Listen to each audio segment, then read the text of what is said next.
J'attends que les gens se connectent là, ils se partagent le direct là. Euh,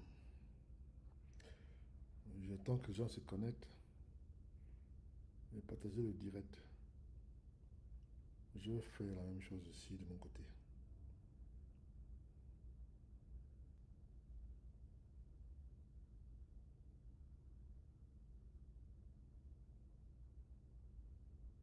De- je vous demande de vous connecter parce que je fais la même chose de mon côté.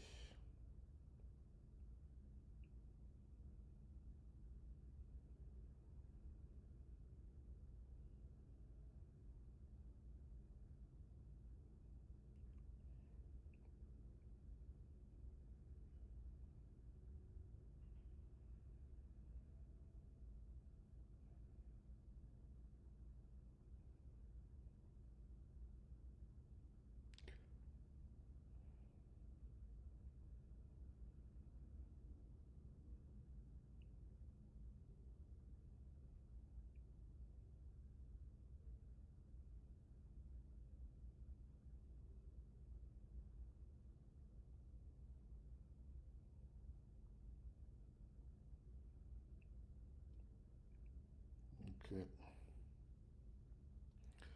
Je suis en train de partager, hein. Donc je vous demande de faire la même chose que moi.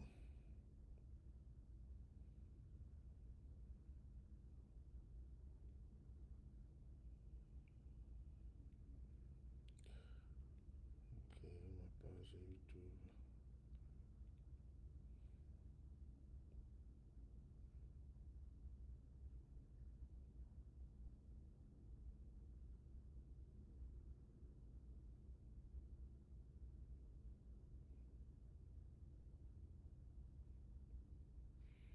Partagez, hein, partagez, partagez. Je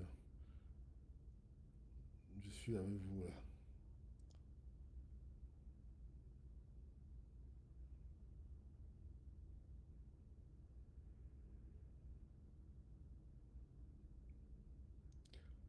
Partagez le direct, partagez le direct.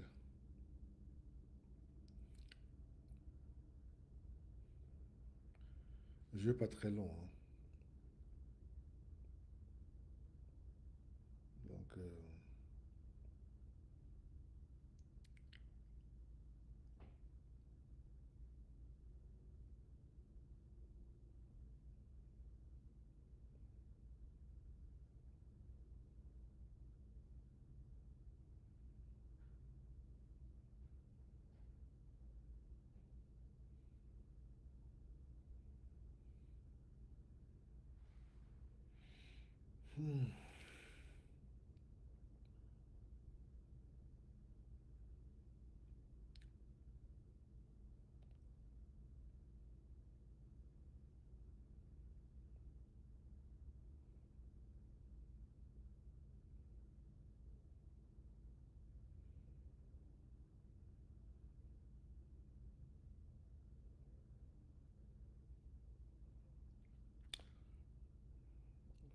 je me connecte là, je partage ce direct.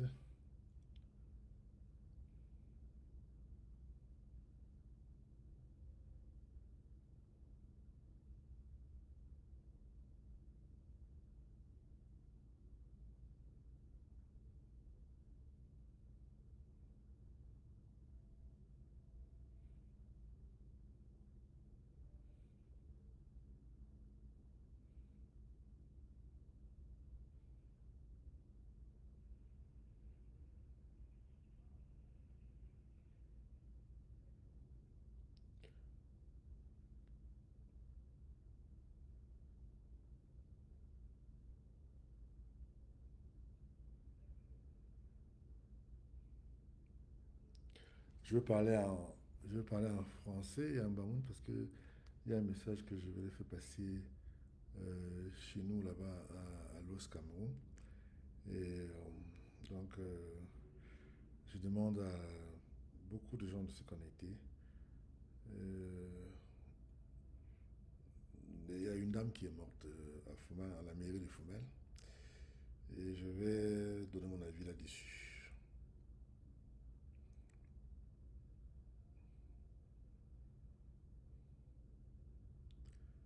Vous savez que j'avais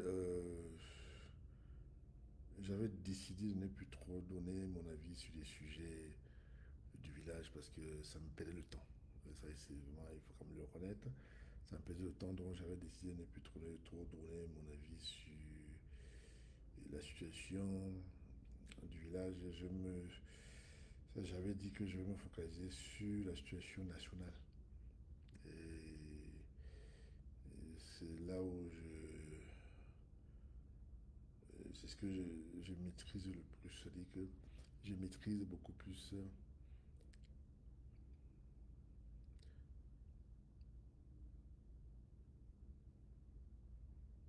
Que,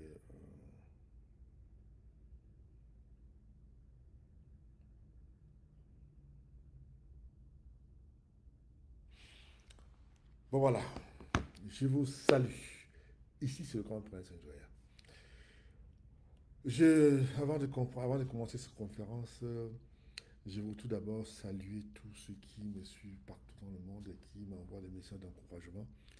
Je vous ai dit il n'y a pas très longtemps que je demande à tous ceux qui me suivent de euh,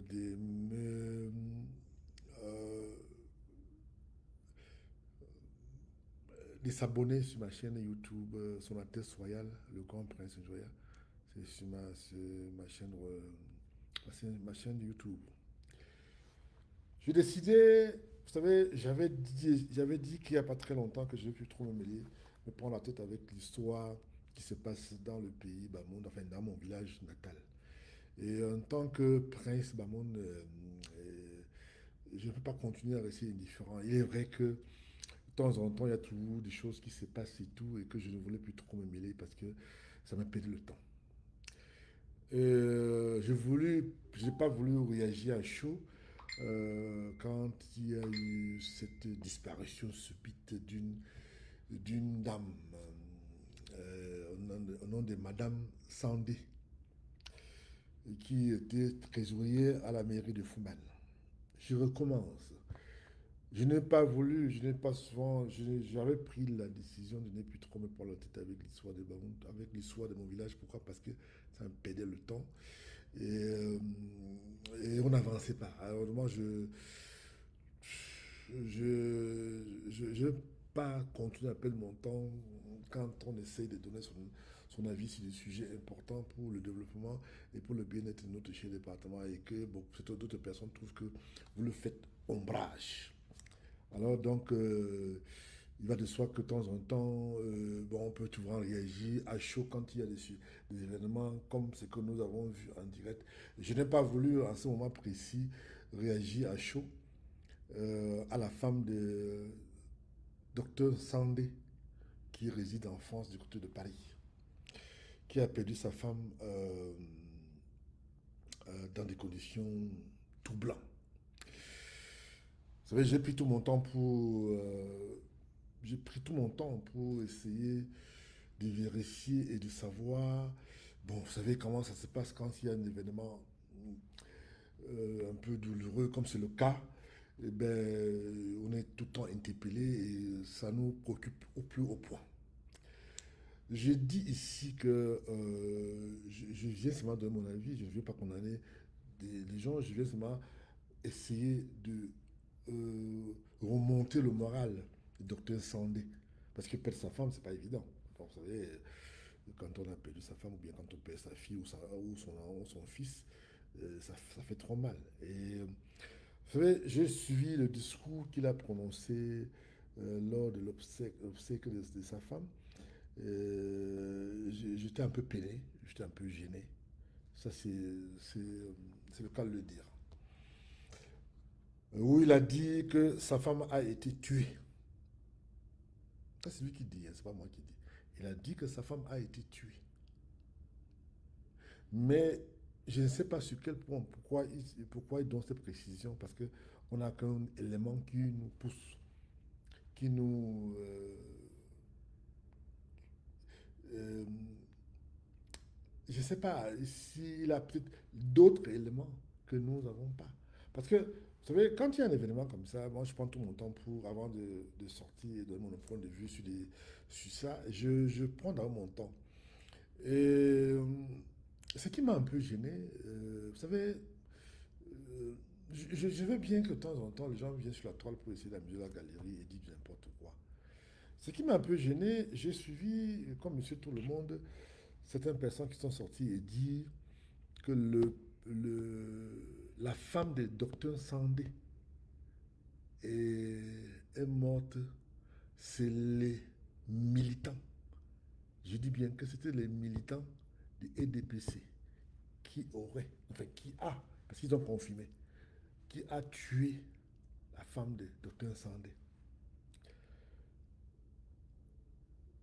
Ça me fait la peine, mais je n'ai pas envie de rire, je n'ai pas envie de me moquer de ces personnes parce que vraiment, c'est très bien de sortir sur la toile et dire n'importe quoi, juste parce qu'on veut peut-être se faire un nom. Mais quand on a, ça peut dépendre de l'éducation qu'on a. Quand on a une éducation, comme j'ai toujours dit, une éducation primitive et qu'on a une vision limitée, et il va de soi que quand les gens se soucient beaucoup plus, quelqu'un a perdu sa femme et on vient nous dire que c'est les gens de EDPC qui a tué la femme de docteur Sandé. Vous imaginez un peu? On dit que la femme de docteur Sandé, qui était trésorière à la mairie de Fumban, bras droit de Madame la maire de Fumban, a été tuée par les militants de EDPC. Vous savez, de temps en temps, il y a des gens qui avancent souvent des choses juste pour se donner l'importance. Moi, ça me fait pas rire. Ça me fait pas rire. Pourquoi ça me fait pas rire? Vous avez suivi, comme monsieur tout le monde. Je n'ai pas voulu réagir à chaud parce que, bon, vous savez, avec l'émotion, avec tout ce qui va avec, il était question que je reste un peu en retrait. Et c'est ce que j'ai fait. Je viens ici aujourd'hui donner mon avis, mon point de vue sur ces sujets, je dirais, qui nous divisent. Je vais un peu essayer de faire un peu l'historique. Je suis de ceux qui ont vécu l'événement de la démocratie dans le pays Bamou. On a souvent accusé, moi je n'ai pas envie de me prendre la tête ici, puisqu'on a toujours accusé ma famille d'être à l'origine de tous les maux que vous pouvez imaginer. Mais dans ce cas précis,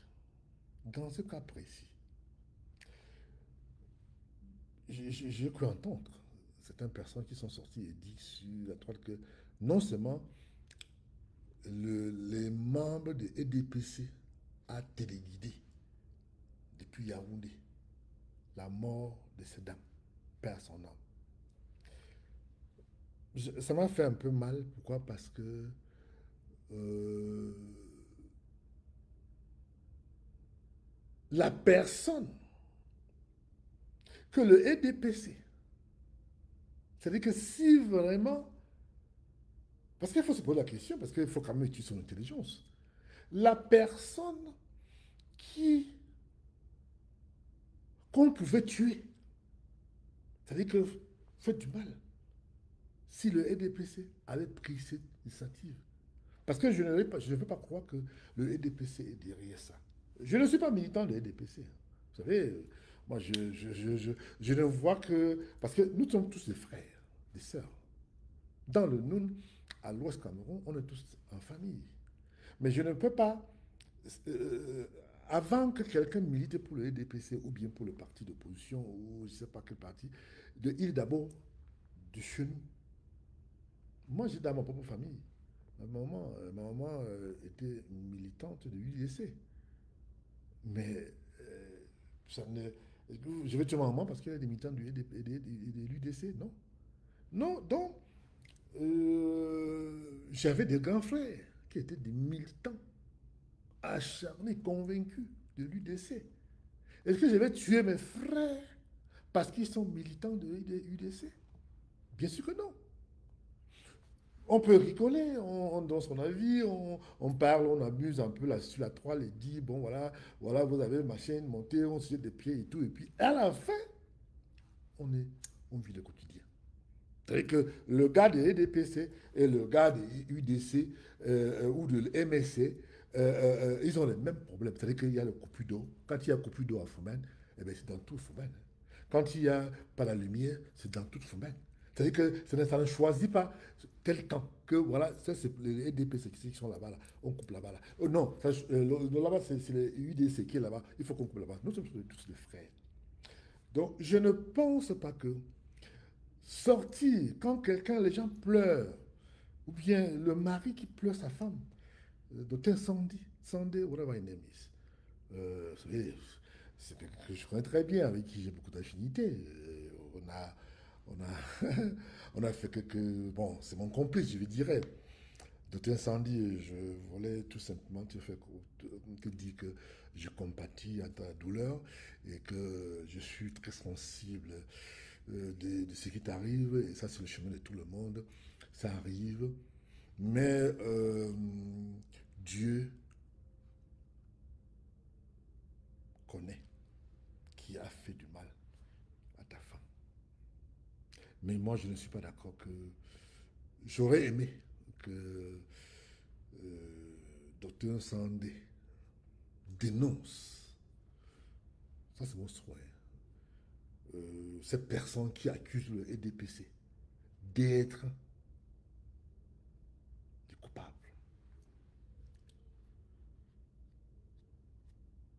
Parce que nous ne pouvons pas, à chaque fois quand il y a un problème, on pense toujours que c'est parce que l'autre est dans l'UDC ou l'autre est dans l'EDPC que non, forcément c'est les autres qui ont fait ça.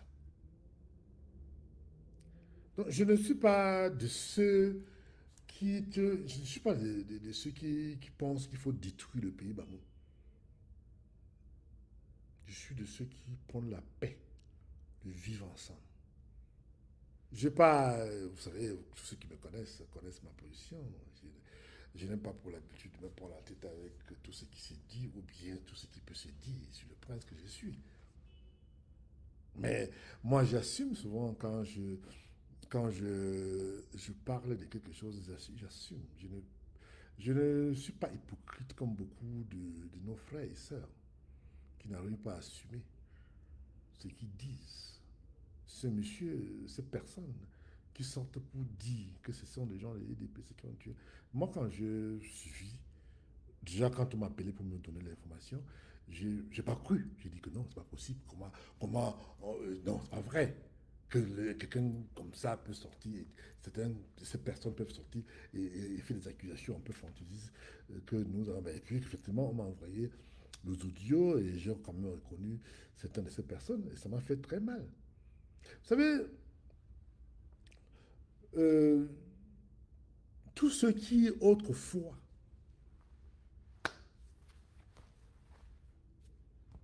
étaient les patrons dans le département de nous. Je vais parler de mon papa, le sultan roi des Bamous, qui n'est plus de ce monde. Père son âme, le regrettant mémoire.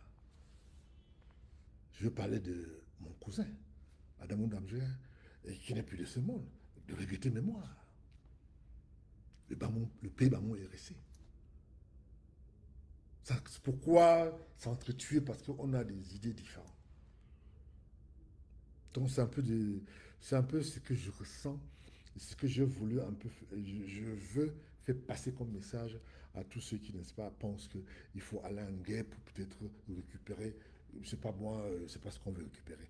Je dis ici, si le RDPC voulait armer quelqu'un, fait du mal à quelqu'un dans le pays, la première personne qu'on devait tuer, c'est Madame Tomanou Damjoya.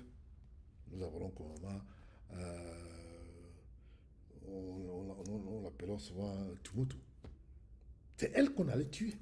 Pas tuer une personne même effacée. Je vous assure que je ne connaissais même pas cette dame jusqu'à ce qu'on a monté sa photo sur la toile. Je ne connaissais pas. Mais par contre, Madame Tomono, Tumutu, comme nous l'appelons par amour, quoi. On l'appelle Tumutu. Et qu'on pouvait tuer. Pourquoi on la laisse, on ne la tue pas. On va tuer une personne effacée et qu'on ne connaît pas. Mais soyons quand même logiques. Soyons logiques. Soyons réalistes. Mais c'est frère.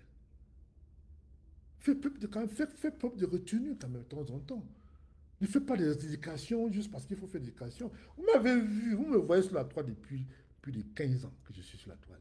Vous m'avez jamais vu faire des déclarations juste parce que j'ai envie d'accuser tel ou tel. Si moi je sors, Prince Bamou que je sors, je dis que mon frère, que ce soit mon papa, le sultan Wali Bamou, que ce soit mon cousin, Adamou Danjoya, quand quand j'avais la conviction qu'ils ont failli à leur mission, je n'étais pas celui qui se gênait, non seulement pour tirer sur Ndamjoya, et encore pour tirer sur mon propre père, le sultan roi de Bangou. Je ne me gênais pas, parce que j'avais une conviction claire. Ces deux personnes ne sont plus de ce monde. Donc, arrêtons de faire des accusations fantaisistes. Je n'ai rien contre le UDPC, je n'ai rien contre l'UDC. Je ne suis militant d'aucun parti. Jusqu'à ce jour, je ne suis aucun militant. Je peux vous dire déjà confirmer que je suis un sympathisant de MSC, de Kamto Maurice. Voilà, je veux que ça soit clair. C'est-à-dire que ça, de ce côté-là, ça ne souffre de rien. Bon, donc c'est ce que je voulais interpeller mon frère, docteur Sandé de Paris, pour lui dire, je compatis un peu, je suis sensible pour ce qui est arrivé. Pète sa femme, c'est que ça fait trop mal. Vous savez, une femme avec qui vous partagez des intimités ensemble et que du jour au lendemain, elle n'est plus de ce monde, ça fait trop mal.